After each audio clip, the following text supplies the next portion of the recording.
the process of knowing ourselves sincerely and honestly, we cannot avoid facing a world saturated with contradictory information, opinions, and ideologies. Stopping to reflect on how we construct our vision of reality is an act of intellectual transcendence, which affects the construction of our self or soul. Nietzsche said, "All good ideas come to us while walking." This phrase from the philosopher illustrates the fact that as we explore the world, the patterns that form it flood our reflections, making them deeper. These models we build are not exact replicas of the world, but explanatory mental maps that shed light on who we are and what the world is like, including other individuals in the collective. Therefore, like any other model, it needs to be evaluated. It requires constant conscious supervision to improve its quality.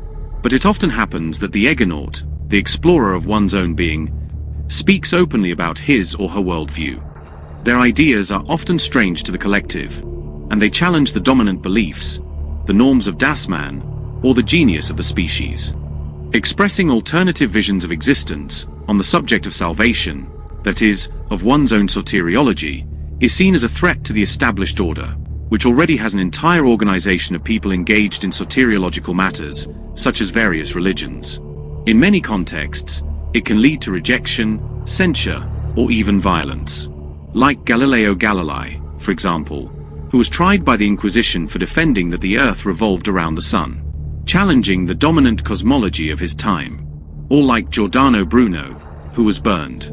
This means we must tread carefully. Fortunately, we are no longer in the days of the Inquisition, and we can speak freely. Truly, I hope so.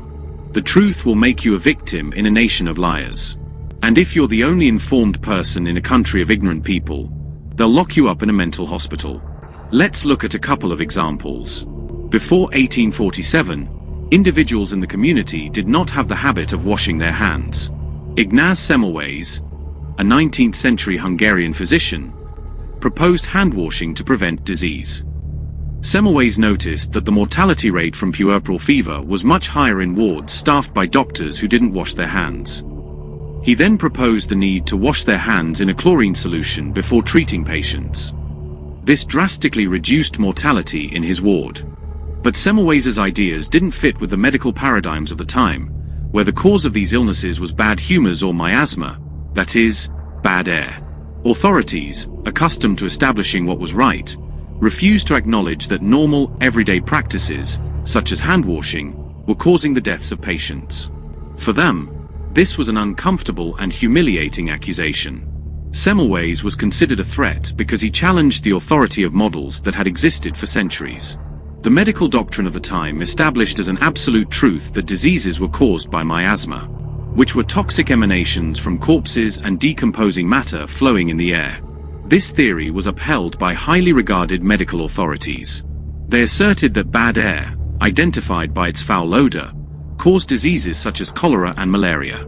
Important figures of authority, such as Hippocrates, proposed that the environment and bad air caused epidemics. And the great Galen expanded this idea by asserting that corrupted air harmed the human body. From ancient times until the time of Semmelweis, this idea prevailed and was considered an absolute truth. Therefore, the hospitals of the time would not tolerate such an extreme paradigm shift, such as washing hands before an operation. They found it ridiculous. But Semmelweis insisted that they listen to him. And because of this, things went very badly for him. They considered him a disturbed man. He was fired and admitted to a mental asylum. Once there, he lived in misery. He tried to escape and was brutally beaten by the guards, causing a wound in his arm. That wound became infected, and he died of septicemia. Semmelweis represents the lonely pioneer, who sees a fissure in the dominant scientific structure but fails to break it. And like Giordano Bruno, he suffered the violence of authority. It is not enough to have the force of reason, for the force of reason, of the prevailing paradigm, strikes hard and mercilessly. Let's take another example of something terrible that happened a long time ago, in the 6th century BC. Hippasus of Metapontum, a mathematician and philosopher of ancient Greece, was a member of the Pythagorean school. And as in the case of Semmelweis, his story is tinged with conflict with the dominant paradigms of his time. The Pythagorean school, founded by Pythagoras, believed that the order of the universe could be explained by whole numbers and their ratios, rational numbers. Their school operated as a secret society, built on the belief that the entire universe, in its harmony, was constructed by the natural numbers. At that time, Hippasus made a discovery by studying the diagonal of a square. For a square with a side of 1 has a diagonal whose value is square root 2. And square root 2 cannot be expressed as a fraction of whole numbers. Therefore, he demonstrated the existence of irrational numbers. This completely broke with the Pythagorean belief that everything in the cosmos could be expressed as harmonious relationships between whole numbers. This endangered the entire structure of their school or cult. The Pythagoreans felt threatened.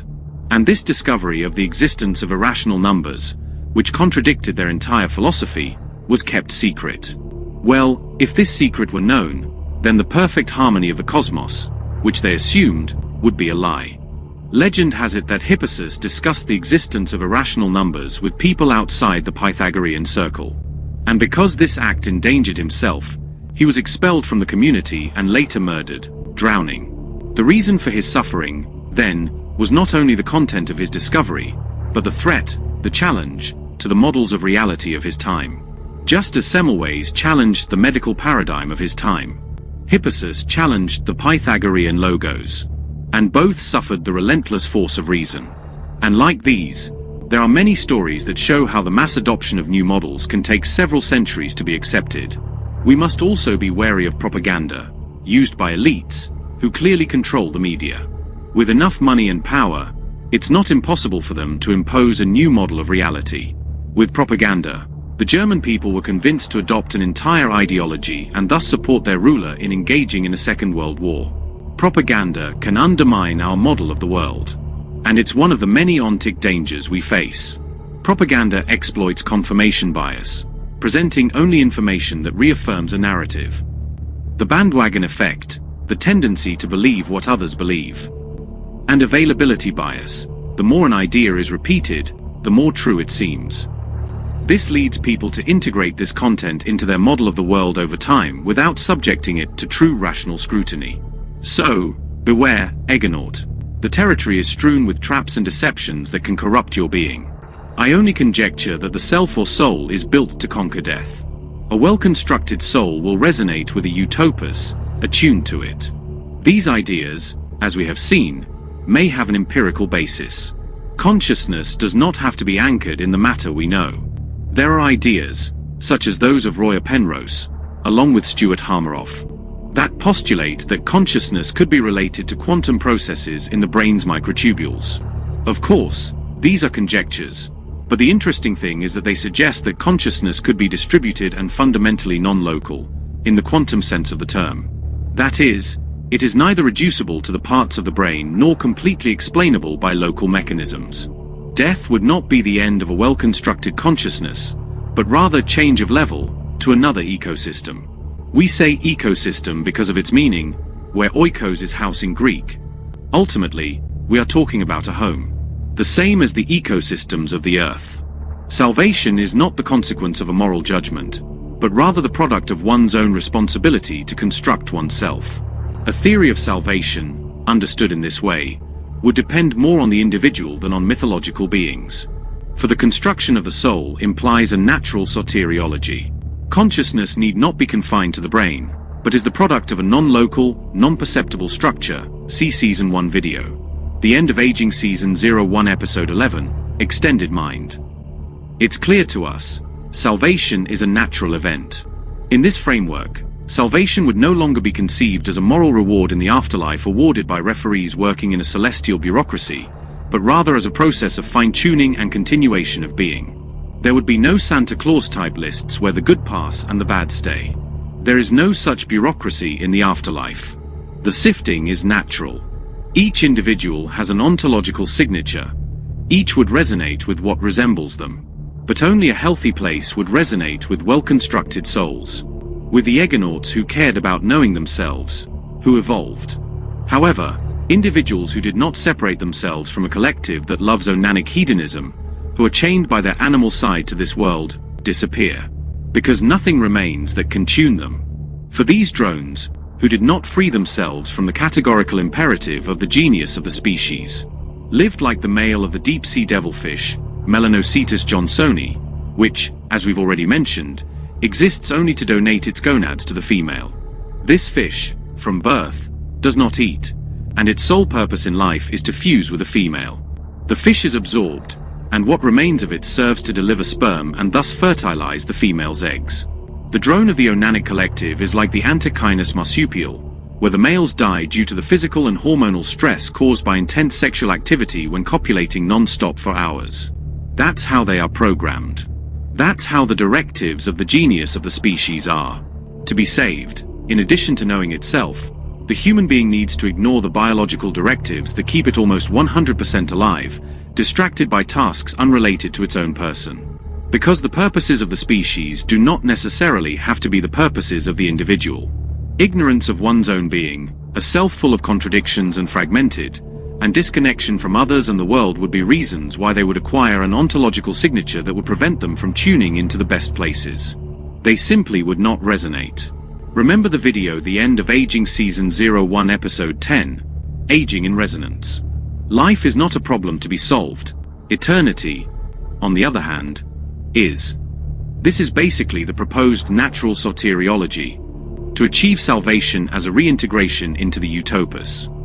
We once again assert that salvation is a natural event. And as in nature itself, very few are saved. We only have to remember the few baby turtles that survive after hatching from the egg and reach the seashore. So there must be quality control over what our understanding processes. It's very necessary. Just as the body weakens and becomes ill when it eats junk food, the mind also deteriorates when it assimilates junk culture. And just as there is quality control over the food we eat, there should be quality control over the models they try to impose on us, which often deny aspects of reality, such as those that have emerged in recent years and have been called politically correct. And we must be careful, because anything that distances us from reality poses an ontological danger. Therefore, to maintain quality control over the culture we assimilate, it is necessary to develop active vigilance over what we are given. Cognitive biases, such as confirmation bias, seeking only that which validates our ideas, or the Dunning-Kruger effect, overestimating our own understanding, distort our perception of reality. We must be careful not to fall into the logical fallacies of the genius of the species, which takes advantage of our herd instinct and pushes us to be like the other drones in the collective. There are logical fallacies such as reasoning errors such as ad hominem attacks, criticizing the person rather than the argument, or false causation, assuming that if something happens after something else, it necessarily caused it. Among these fallacies, the argument from authority, ad verecundiam, stands out, which consists of accepting a statement as true solely because it was uttered by a figure of authority or prestige, without analyzing the reasons or evidence behind what was said. This fallacy is reinforced by our herd instinct, the evolutionary tendency to seek security in the consensus of the herd or in the guidance of dominant leaders. This herd instinct was adaptive in contexts where following an experienced leader meant the difference between life and death. Because when prey flees from a predator, it doesn't have much time to reflect. However, in the contemporary world, this herd instinct makes us believe the argument of authority and prevents the collective drone from analyzing whether a claim is valid. Many people simply accept whatever a famous scientist, celebrity, or influencer says, even if they speak outside their field or without evidence. Personal judgment is replaced by symbolic obedience, and this can lead to errors, manipulation, or unfounded beliefs. For example, if someone believes that an extreme diet is healthy just because a famous actor said so, we are faced with a clear case of an argument from authority reinforced by the desire to belong to the group that admires them. The herd instinct reinforces the fallacy. The herd instinct, which is one of the programs given to us by the genius of the species, reinforces the belief that whatever the majority says is accepted as true. This error in reasoning is called the ad populum fallacy. It is also known as the argument from the appeal to popularity or populist fallacy. This fallacy is based on the idea that something is true or correct simply because many people believe or do it. Facundo Cabral said, "Eat grass. Millions of cows can't be wrong," when he criticized the habit of blindly following the majority. And of course, they are right to say it, because if the herd is herbivorous, well, eat grass. There's another phrase that says almost the same thing, which can't be said in full on platforms like this. Eat poo. Millions of flies can't be wrong. In this case, most have the habit of consuming poo, because they are coprophagous. Interestingly, the hedonistic onanic drone, like any good coprophagous, habitually consumes junk culture, which is pure poo.